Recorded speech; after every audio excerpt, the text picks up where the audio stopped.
everyone, we are live, and today we are discussing a non-BS approach to maximizing LinkedIn. And join me live is my amazing guest, Glenn Deal from Seattle. And before we get into our interview questions, I just want to take a few seconds to introduce our amazing guest to you, and at the same time, let us know where you are joining us from in terms of social media platform and geographic location. We are live on LinkedIn. Hi, LinkedIn friends. We're also live on my personal Facebook page. Hey, everyone. And public Facebook page. Hey, everyone. And YouTube and Periscope. And so I'm just going to introduce Glenn real quick. As you can see from our screen here, and Glenn is a rejection coach with hashtag rejection warrior. So she coaches female millennials to leverage their failures into professional and personal success. And I really, really love Glenn in terms of how she uses social media, especially LinkedIn, to cultivate connections, to build communities, and to build her personal brand. And I love her very non-conventional, unique approach, which we're going to learn more about later. So thank you so much for joining us, Glenn, and welcome to the show. Good to be here. Thanks for inviting me. It is truly my honor. And do you want to add a few words to my very brief introduction? What you said basically sums up what I do. I work mostly with female millennials, and like I started building my personal brand on LinkedIn. So that's where like I have the most followers, most connections. Facebook group, Twitter, everything else is like new. Awesome. Yeah, thank you. I'm really looking for you guys. You guys are going to love her because she has a very unique approach, which we are going to discuss in today's interview. And I just want to say hi to Quinn, Melissa, and Jim, and Vicky. And so thank you. Let me see who are on LinkedIn. And also, I'm going to stay on LinkedIn longer for those of you who want to have a chat, more personal one-on-one chat with me after the interview is over. And you guys can just go to my LinkedIn page to do a one-on-one chat. And we also have several people here on LinkedIn. But let's get started. So originally, Glenn and I titled this episode, Deciphering Engagement in Social Media Madness. So I have the word madness in my title because I feel like social media, sometimes I feel like I just want to scream. It is becoming crazier and crazier. We have fake news, fake influencers, fake engagement, and people chasing vanity metrics, engagement pulse. There is so much fakeness. And I also learned this term, which is random act of content, which was what I learned from Mark Schaefer when he was on my show. There is so much random act of content that purely adds noise instead of value. And overly promotional DM. There was one time one person even got my gender wrong. I was like, duh, at least, see my face. It was kind of very frustrating. So in this context of social media madness, I really love your approach to LinkedIn, to social media in general. So can you please use a few sentences to quickly summarize your approach to social media, to LinkedIn, just in case some of our followers and don't know much about you? Yeah, so like my feed, I guess in the past few months or so, it's like crazy. Like I can't just like keep scrolling because there's like so many ads and random experts giving random advice. Like the only way I am able to keep up if someone like messages me directly or tags me. like, because I check my notifications. Like I don't like, I can't, my feed's not very usable. So recently, in the past, I've tried like cleaning up my feed by unfollowing people who just like post like random motivational videos, or they just kind of, they make posts like, oh, look at me, I have like this many followers. Yeah. And like, no, like who cares? Exactly. I think that's, we all get, everyone let us know in the comment section if you ever feel like your newsfeed is bombarded with this type of message. And how about like non-personalized DMs? Do you get any of those, Glenn? A lot, especially from LinkedIn lead gen experts.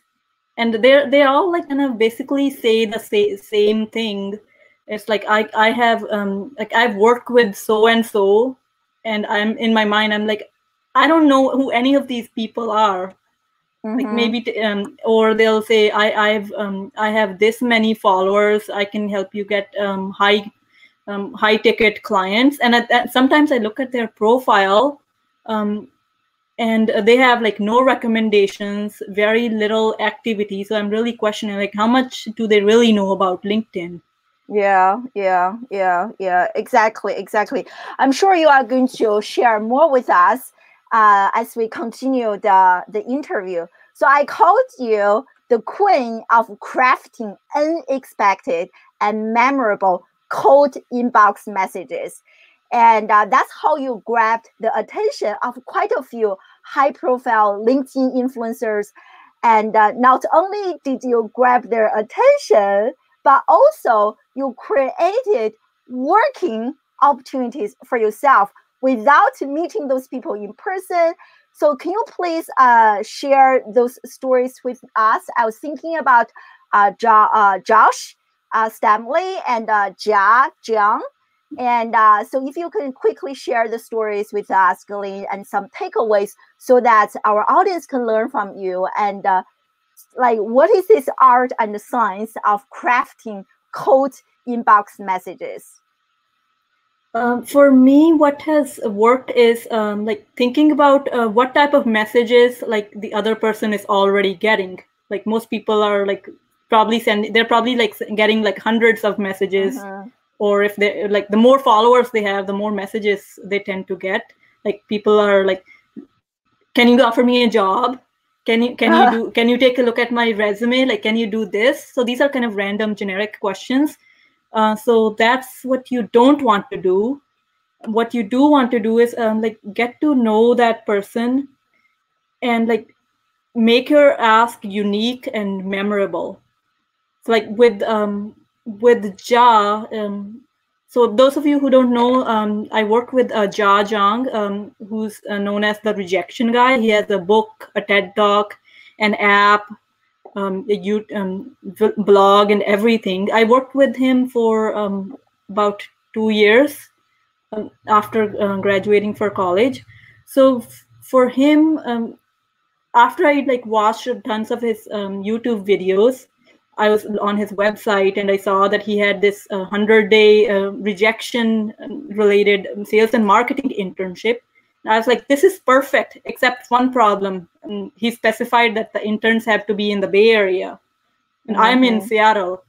So then I was like, how do I, how can I work for him even if I'm like from Seattle? So I waited 24 hours to like make my LinkedIn look nice. And then I sent him a simple message like, hey, Ja, I've been watching your 100 Days of Rejection videos. I really like them. And I'm a recent graduate. I went to this college. I want to work for you remotely. And at the end, I just added, I know this is a long shot, but you're watching your videos has given me the courage to try this. So we'll see what happens. And I think that last line probably got his attention, because it's like, you don't, I guess not many people would try to get something that they're not qualified for. So I got a same day response from him. He said, here, can you send me your resume? I did that. Then we had a phone interview, Skype interview. I did a remote and unpaid internship with him. Then I was offered a full-time job, and just working with him, I started doing like more personal branding stuff on LinkedIn. That's how I like got connected with people like Josh Snimely and many other people. Wow, that is an amazing story with Ja. I also love how you mentioned, right? Like you didn't even, I think you either mentioned in a blog post or on one of your LinkedIn posts that you didn't even apply to any jobs. Just by leveraging LinkedIn, you brought all those amazing opportunities to you. And I really love this story with Ja and how you sent him a message. Can you also briefly share your story with Josh? And I'm going to share the article, do a screen share with my audience if you don't mind. Yeah. Do you have the link for the yes, I have Josh the link. article? Yes. Yes. So with Josh, I've like in the beginning, I didn't like really like so. After I started working with Ja, because this is like all related, so I started just posting because I was like, hey, I work with a rejection guy. I can like I feel confident to do things that I've never done before. So I like started posting on LinkedIn and sort of without even knowing what a personal brand is, started becoming known as the almost rejection-proof marketer. It's like I built my brand off of Ja's brand because like I told everybody, it's like, hey, I work for this guy. Here's his TED Talk. If you have rejection fear, watch his TED Talk, read his book. And so while I was, as I was gaining more followers and recognition, I guess, people kept on asking me, hey, I see you work for Ja, but he has done this 100 days of rejection challenge. Have you done a rejection challenge of your own? And my answer was, no, I haven't. Then I came up with this rejection challenge. And you can find that under hashtag $100 rejection on LinkedIn as well, where I reach out to random people that I don't necessarily know, and I ask them, hey, can I work for you for $100? And like amazing. And Josh was one of those people. And so in this article that you have up on the screen, I like describe like everything that happened behind the scenes with Josh. Yeah, so what I have here is Josh, and he is a top LinkedIn influencer. I also had him on my show, but when he was on my show that day, we had some epic technology failure. I don't know how many of you remember, but definitely follow Josh. He is his content is great, and you can see from this screenshots here that he only accepts LinkedIn connections based on all of this.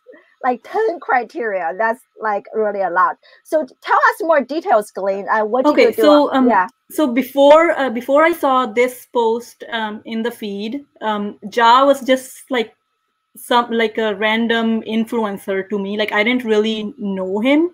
I just like knew that he runs a marketing agency and his specialty is LinkedIn. But when I saw this particular post, it resonated with me because I was getting a lot of random connections, maybe not as many as Josh. Yes. And I've seen, because I worked for him, I've seen his how many pending connections, requests, and messages he has. So that resonated with him, and I commented. I followed up immediately with the very personalized invitation, which I didn't really need to because I had a profile picture. And that got him interested, and we started a conversation, and it just kind of built off from there. And also, if scroll up a little bit. So you see that link under bonus in my invitation to him? That is my version of the post about sending random LinkedIn invitations. I see. So I also see. shared Yeah. that with him to like to make him see that we're all like on the same level. Like I feel your pain as well. Yeah, yeah. I really love how much effort you put into. Like, I hope everyone watching this right now really reflecting on how we are using DMs on multiple social media channels. And I'm personally guilty of this. Sometimes I'm just very lazy. I just send out like invitation requests. I don't really personalize my message. And but the days and the times that I did make an effort to personalize my message, there is a huge difference. So I really love how much time and energy and you invest in this, Glenn. It is really good. Yeah. So this is DM you sent to Josh, right? Yeah, and just like with the Ja, I guess like he didn't expect someone to reach out of the blue, having had no contact with him before. Talking about a remote internship that didn't necessarily exist. Same with Josh. I don't think he expected anyone to send him a message with their own version of the rant like post and with like saying how they meet all the requirements. Yeah. So that's probably what got him interested. And then I went to his profile. I saw he and Ja both went to BYU. Wow. So I mentioned that. Yeah. So I see here, right? Mm-hmm. We both, yeah. Wow, this is just so like really amazing. I really admire you for being how brave you are, first of all, and second, like just how creative you are, right? So as you guys can see, I love this. Be unexpected yet memorable. So I think from those two stories, you have definitely created a memorable impression for yourself, and it is unexpected. It's like really amazing. Yeah. And so, like after the messages you sent to Josh, so did you get his kind of permission to work with him? No, this was so I connected with him in around I want to say like January 2018. I didn't make my like $100 ask until around July 2018. Because like in the meantime, I continued engaging with his posts and messaging him every now and then. Like this one time he posted, like I didn't like message him like all the time. Yeah. That's just like because that messages can get lost. But like on the few times that I did message him between January and July, it was very specific and personalized and something that I can't just copy and paste to someone else. Like one of the example was the time he posted about why he's why he moved to China. And it was about how he wants to adopt a daughter from China, and him and his wife thought instead of having their Chinese daughter have to learn English and stuff, why don't they move to China and experience the culture, the language, and everything? And I thought that was really cool as a parent for him to do that. Yeah. So I messaged him about that. I didn't get a response, but that's not the point. Yeah. I really love how you mentioned, I don't know if everyone caught it, that you are sending him messages that cannot be copied and pasted and sent to another person. But I feel like so many of us, we approach social media, we use social media at the same time, we're looking for that shortcut, right? Like a standardized message we can send to massive people, every single person on our list. But I think when we are trying to speak to everyone, we speak to no one. And I receive those messages, especially nowadays on LinkedIn, like even video, you can tell this video is crafted for everybody to watch. It's not that personalized. And I really love, I just love this. And because in a way, you are wasting quotation marks, you are wasting more time, but at the same time, you are really cultivating a much deeper connection. And how he rejected you the first time, and then you send him another message. Yeah. With so I you mentioned earlier you get a lot of like random messages and invitations as well, right? Yeah, I yeah. think everyone does, especially from these lead gen experts. I want to share like my favorite way to like make them stop. Really. So every time I get a message that says something like I can I see you are a coach. Congratulations for making it in the coaching industry in something random and gibberish. My response is, how do I know this message wasn't automated and that you've actually taken the time to like learn what I do and which type of clients I work with? And most people don't respond after that.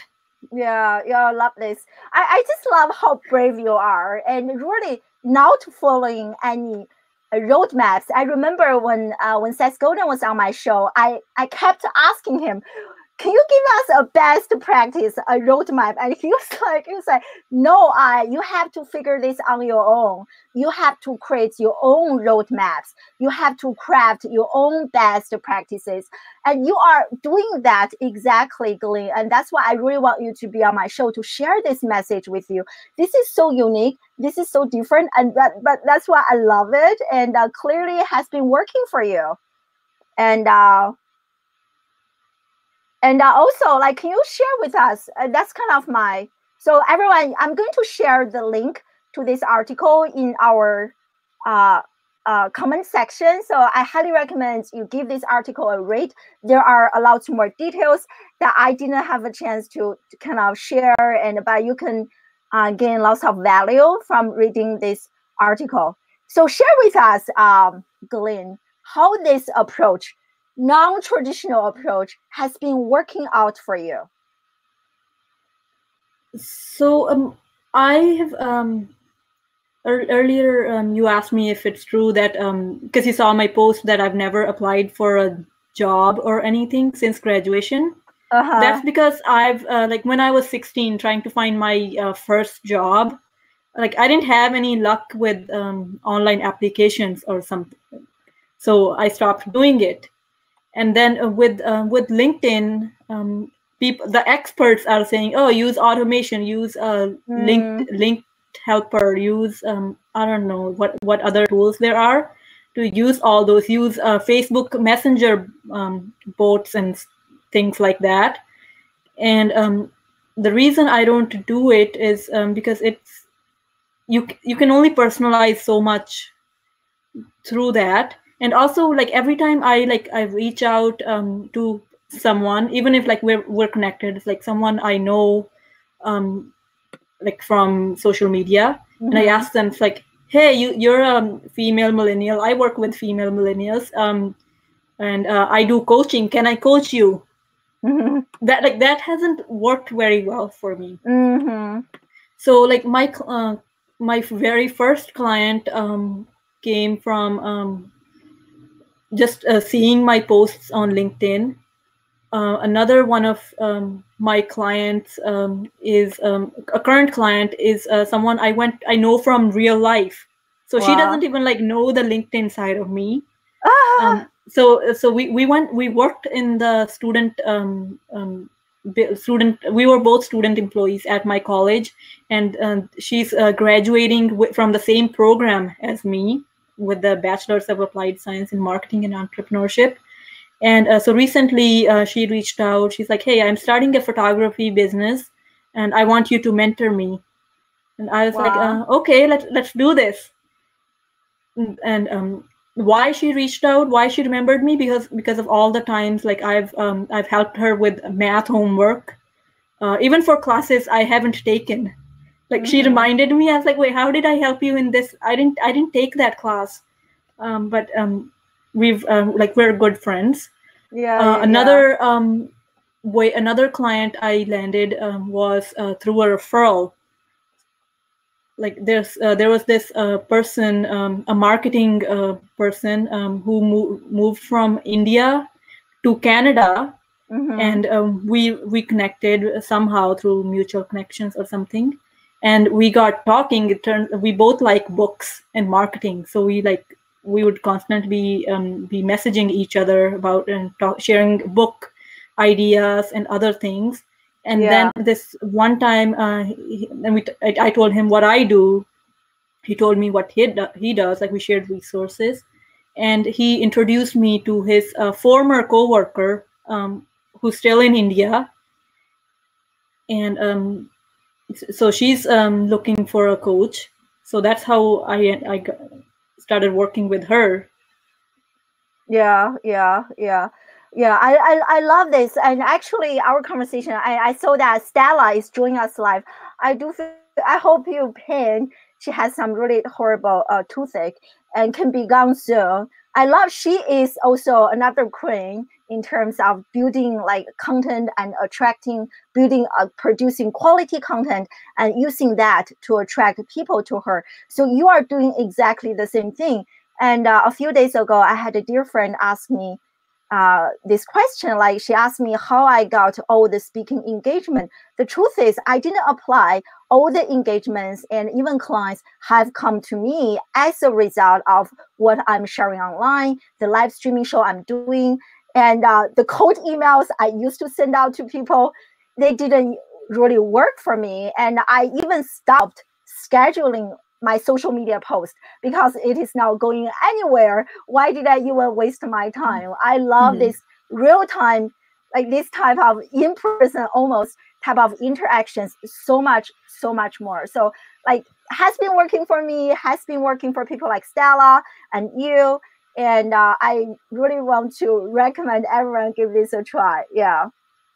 Yeah, I don't use like I guess the only automation tools I use is ConvertKit for my email newsletter, and the native TweetDeck. Guess because that's like a Twitter thing. Like I don't use like Buffer or Hootsuite or any other tools out there. And with Facebook, sometimes I schedule posts using like Facebook groups scheduling feature. Like I'm not using third-party things. Yeah, I tested. I noticed that on Twitter. I'm not sure if this is the case. Everyone in the live audience, let me know if you have a different experience. So for me on Twitter and on LinkedIn, every time when I schedule post, it didn't perform really well. I don't know if because the content sucks or what. That could be a factor. But like generally, I just like didn't go anywhere. And I also started to practice less is more. I don't even post that much content, especially on Twitter. I used to schedule promotion for the show a lot, several times a day. I stopped because I noticed the less I tweet about promoting my show and the more traction I seem to get, which is very interesting. And I don't know if that is the experience. Do you believe in less is more, Glenn? Definitely, because like there are like some people, and this is like one of my pet peeves.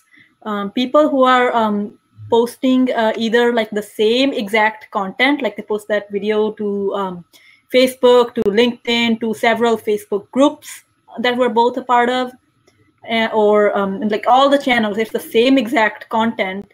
And so I'm like, wait, I already saw this content. I even commented, and now like I don't want to like leave another comment on the exact copy of like just on a different platform. The other thing that annoys me is like when I follow someone on Twitter, I want to see their original posts that are like on Twitter. I don't want to see links, just all their posts, like links to their Instagram, links to their LinkedIn, links to their Facebook. Like if that's what I wanted, I would follow them on, like if someone is doing like Instagram content, like if that's like their main platform, there's no need for me to follow them on Twitter, because I can get all their content from Twitter, from Instagram. Yeah, this is so true. This is so many great points here. Yeah, I'm loving this. And I want to say hi to Mary. Thank you for joining us, and Ali. And we have a bunch of more people here on Facebook. So thank you for being here with us. And I want to share, and can you also please share with us, Glenn, how you are. So in the same article, you mentioned how you use Streak, Mhm. CRM, to manage LinkedIn connections. And I only use Streak to kind of keep an eye on who has read my email. Are they responding or not? Especially when I send the cold emails. And so that's how I use Streak. So I don't even know how you can use that to manage your LinkedIn connections. So can you please share this with us? I found this very interesting, and yeah, I love want to learn more. I Yeah. love Streak because like I don't have to leave Gmail. It lives within Gmail. It's a CRM extension. It's free. Like there's a Yes. free version. You can also upgrade to the paid version, and so it doesn't connect directly with LinkedIn. Like I do it manually. What I do is every few weeks or whenever I feel like I have a lot more connections that I haven't added to Streak, I would export all my LinkedIn connections and update the add the new ones, and I do that through there's a add-on for Google Sheets. Mm-hmm. So because like when you export your LinkedIn connections, it gives you a CSV file. So I put that in a Google Sheet, and then I use the Streak CRM importer to import it into Streak, and I only am importing their name, the date we connected, and I think that's all I really care about. And then like I manually I want to like know things like location, gender, because I work with female millennials. I have smart. a gender column, so I could see I want how many females am I connected with. Another thing I track is generation. So I like, are they Gen X or millennial or Gen Y or whatever. And I also have columns for like what are their goals and what are their fears and challenges. Like when I talk to them, I add information to it. And so what you see in the article is my outdated version of the pipeline. Do you want to go back to the screen share Yes. real quick? Yes. Yeah. Guys, I'm trying to comment on you got quite a few fans, Glenn. I have to say that. I'm seeing notifications on my phone, but I'll respond to everyone later. If anyone of you want to ask for some tips to go live and commenting and engaging with people, let me know. I have something to share. So if you say here, I have 10 different stages, all the way from not knowing, not having a clue like who these people are, to like knowing about them, to having them know me, like me, trust me, to the point where they're like telling me wow, their failures and things, and hopefully they'll be clients and stuff. I've recently because there's so much content that it's a mad world on all the social media. Exactly. Yeah. So like I think last week I unfollowed everyone on LinkedIn, and now I'm because I am like it's a lot easier to unfollow people from the where you see the page where you see all your followers. It's yes. LinkedIn. Maybe you want to put that link so everyone can see it. It's like linkedin.com/feed/following. Over there, you can see all the people that you follow, and you can even sort them or filter them by the hashtags you're following, the companies you're following, your connections that you're following, and the people outside your network, like second degree and third degree connections that you're following. Okay, so I'm trying to show everyone. So can you guys see the screen right now? LinkedIn.com/MadNetwork. Is that what it is? I want to say it's linkedin.com/feed/following, because my network is your list of connection /following. I think you are amazing. I'm learning so much. Oh wow. Okay, so and then if you go to, oh, there you go. So you see those 3 bars on the right side? Here? Oh yes. Yeah, so there you Oh, can filter filter by. by Okay. connections, hashtags, companies, and like Wow. outside your network people. So I removed all my connections because I can just like from this page I just like hit unfollow, like I just did like tap. It took a while because I was following like 700 or 800 people, because otherwise I have to, like when I'm like in my feed I was like, oh, this person is posting annoying content, I don't want to see this person. I have to like go to that person's profile and hit unfollow and then go to all my other connections, like either see their posts and click on the unfollow button like on their post, or go to their profile and select unfollow. But I just unfollowed. I didn't unfollow hashtags because they're not like in the way. Like on the like you have to click on the little hashtag section on the left side to see all the posts from that hashtag. I see. Yeah. Yeah. So because the idea behind this is because if I want to, the 80-20 rule, so 20% of valuable content or 80% of the valuable content is supposedly coming from my 20% of my connections. So with that, it's a lot easier to unfollow everyone and just refollow the 20%. Yeah. Rather than find the 80% and in the process like be annoyed, like or be annoyed by their content, because you have to, it's time consuming. Yeah.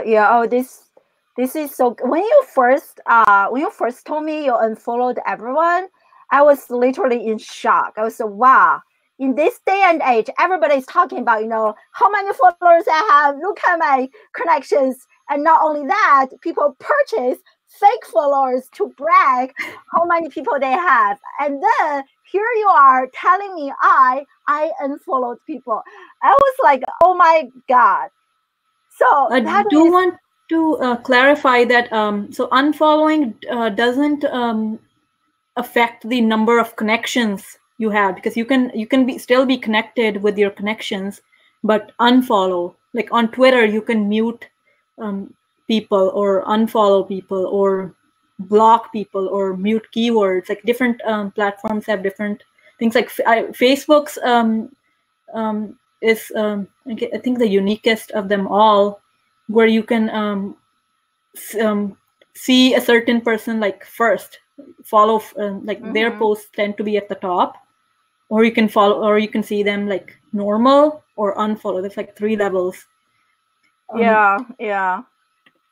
This is great. And I saw sorry, Judy Fox is here. Hey Judy, thank you for joining us. Oh, like the Fox Rocks? Yeah, Judy. Yes, exactly. So she's coming to my show. Everyone, Judy's coming to my show later, I think next month. Hi Judy. Yeah.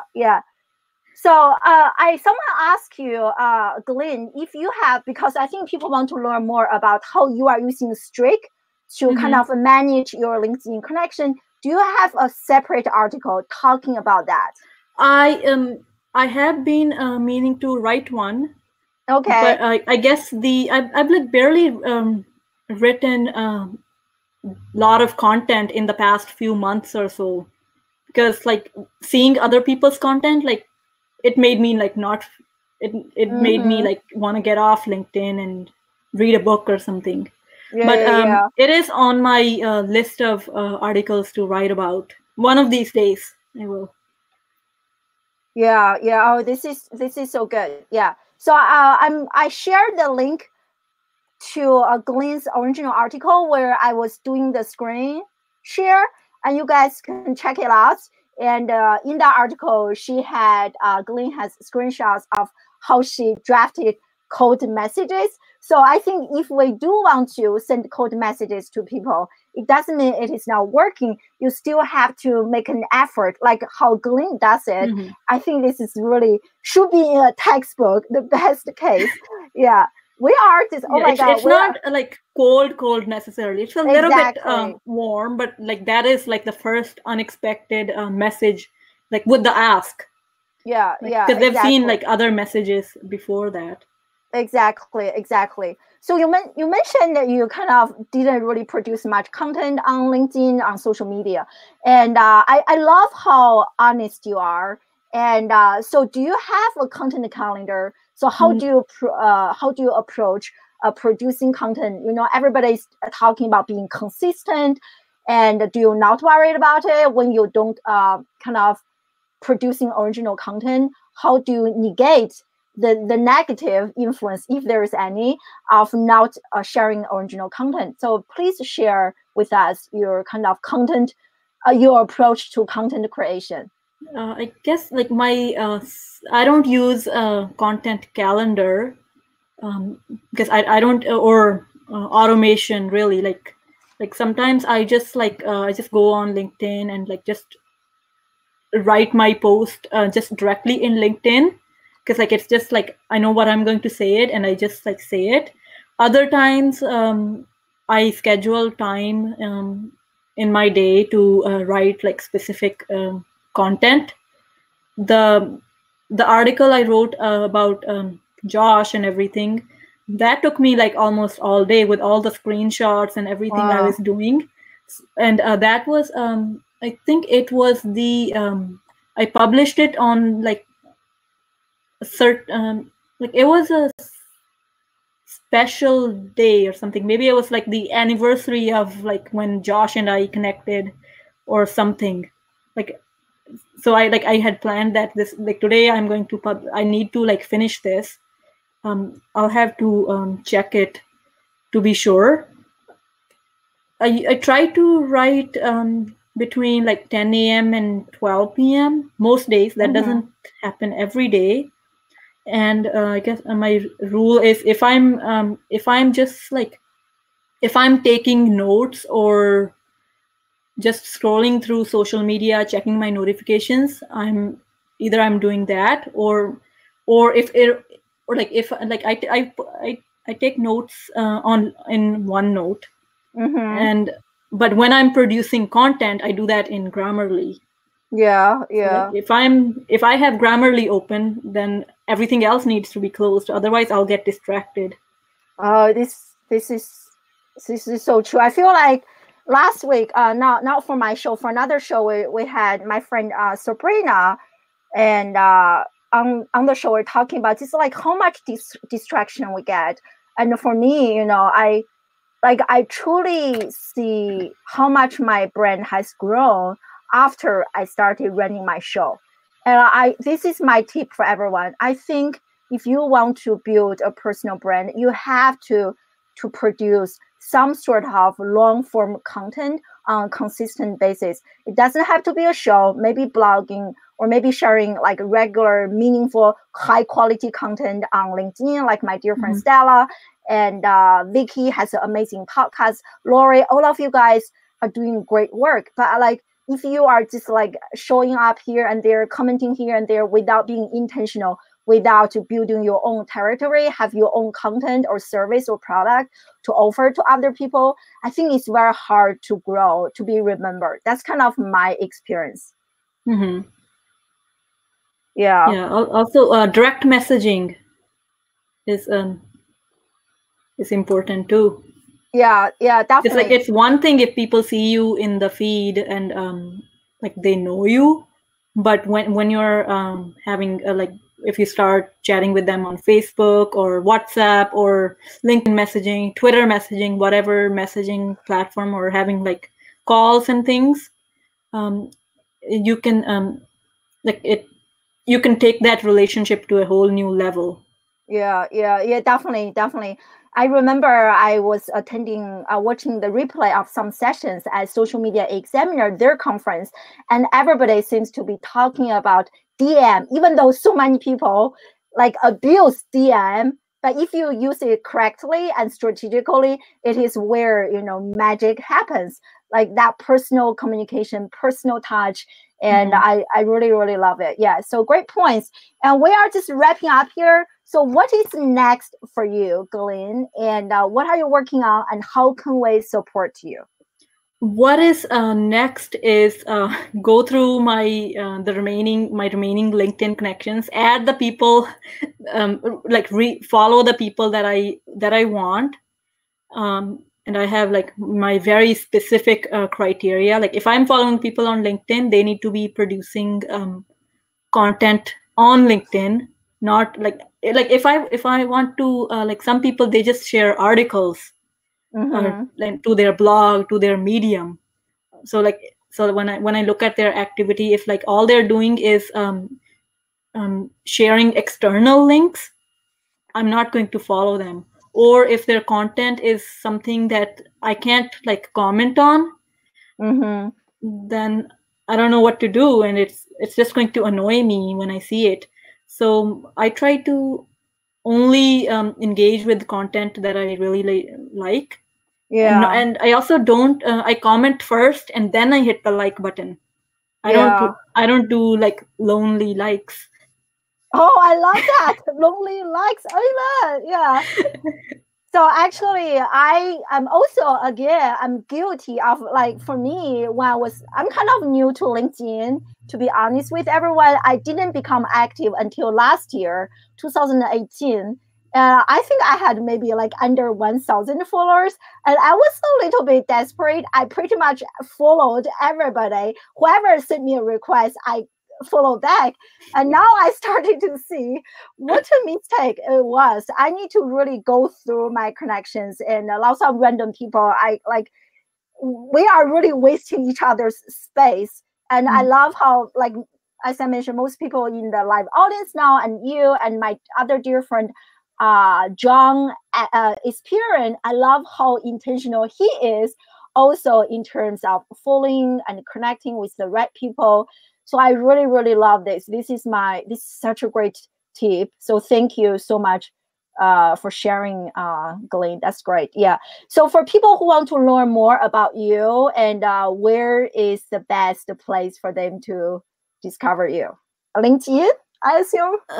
LinkedIn is where you can like get my like entire career history, like get to know like what services I do, like my more professional side. Twitter is where I'm like all day. Like I don't necessarily like post original content all the time, but like I'm having conversations with people there, or like leaving comments on other people's tweets, or when I have a thought, I'll share that. So that's like random everyday kind of thing. Like earlier today, my cousin at 10 a.m. She messaged me. It's like, I want to watch your live interview. How do I do that? And so I was like, you can watch it on Facebook, YouTube, LinkedIn, or Periscope. And that after I said that, that made me a little bit nervous because like somebody I know is going to be watching. So I tweeted about it. It's like my cousin just told me she'll be watching me live. Should I be worried? Should I be nervous? And I tagged Ryan because he's always doing live streaming, and he has a radio show. Ryan Foland. Ryan Foland. Yes, I love him. He's coming to my show too. He has a 313 method. Yeah. So sorry to interrupt you. Yeah. So I tagged him and his business partner Leonard Kim. It's like, got any tips for me? And then he just said, just be yourself and try to have fun. So that's awesome. Like it's like, so I post like on Twitter, I post like these like kind of random things as they happen in real time. Yeah, and check out Ryan and Leonard's book, Ditch the Act. It's available for pre-order. It tells you how all about how to communicate authentically. Yeah, I love them. Both of them are coming to our show, everyone. So definitely stay tuned. I think Ryan is coming in August, and Leonard is coming probably in September. I don't remember exactly, but I love them. I can't wait to check out their book myself. And I got this amazing comment from Dr. Irene, and she was saying that I need to repeat the topic of my show for those who are joining us live. I thought that is such a brilliant comment.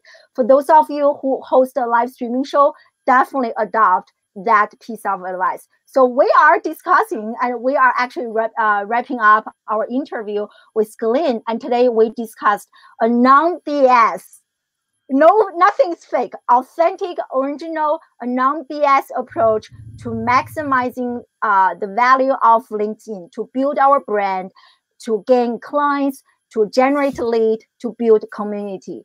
And so thank you. And our guest of honor is Glenn, and you guys can follow her on LinkedIn. I will make sure to share the links later. So thank you so much for sharing all those amazing tips, Glenn. I personally learned a lot. Everyone in the audience learned a lot. And the show happens on a weekly basis. And if you want to join my email list, and I mainly use it to send reminders to people to come to the show, please feel free to enter me, ME, so I will add you to my list. If not, don't worry. I promote this on social media. I will see you guys next Wednesday, the same time and the same location. Thank you so much, everyone in the live audience. And if you want to stay a little bit longer, I'm going to turn off my live streaming feed on Facebook, on Periscope, on YouTube. I'm going to stay a little bit longer on LinkedIn to answer any personalized questions if you have, or if you just want to chat with me. If not, I will see you next Wednesday. Thank you so much, Glenn, and thank you so much, everyone. I love you guys. Bye.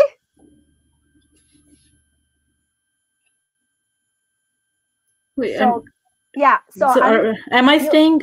You don't have to stay. You can just leave. Can you leave? Yeah, you can just leave. And no, I can stay. Like if you're doing you're staying on LinkedIn.